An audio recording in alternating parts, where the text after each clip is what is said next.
Il y a déjà des années que je suis menacé et j'ai déjà fait objet de tentatives d'assassinat à cause du président Dadis. Je vous l'avais déjà expliqué, ça c'était le 15 février 2015. J'ai eu également plusieurs menaces, des SMS qu'on m'a envoyé pour me dire nous savons où vous êtes, nous connaissons votre famille. Mais depuis que ce procès-là a commencé, les menaces ont repris lorsque il a été question de l'enlèvement du président Moussa Dadis Camara de la maison centrale. Vous savez qu'à ce moment-là, j'étais beaucoup intervenu sur les médias. Et depuis que j'ai commencé mes plaidoiries, puisque nous sommes ici pour la vérité, puisque nous sommes là pour la vérité judiciaire, pour la vérité historique, nous avons décidé de donner tous les détails pour que les événements du 28 septembre soient mieux connus des Guinéens, pour que ces événements soient connus de partout.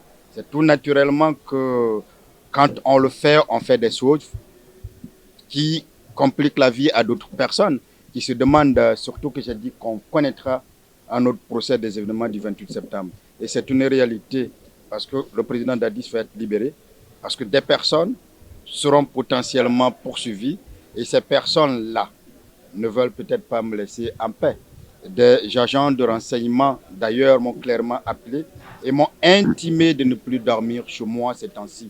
C'est pour ça que depuis d'ailleurs quelques moments, j'ai fait déplacer ma famille, je ne vous dirai pas où elle est, et moi-même, je ne vous dirai jamais où je suis.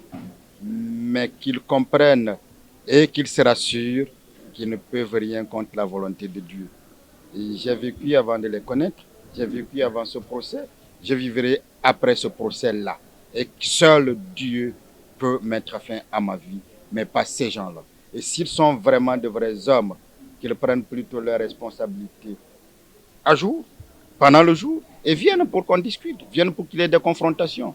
Mais on ne menace pas une personne dans le noir, dans la nuit, une personne surtout qui n'est pas armée, une personne uniquement qui ne fait qu'uniquement son travail. Je suis avocat, je ne ferai jamais de toute ma vie une avocature de connivence. Je ferai toujours cette avocature de rupture parce que quand je viens à une audience, c'est pour défendre efficacement la personne que je défends. Voilà pourquoi je suis là depuis 3 jours. Parce que lorsque nous défendons un chef d'État, un ancien chef d'État dans un dossier aussi profond, on ne se contente pas de la surface des choses.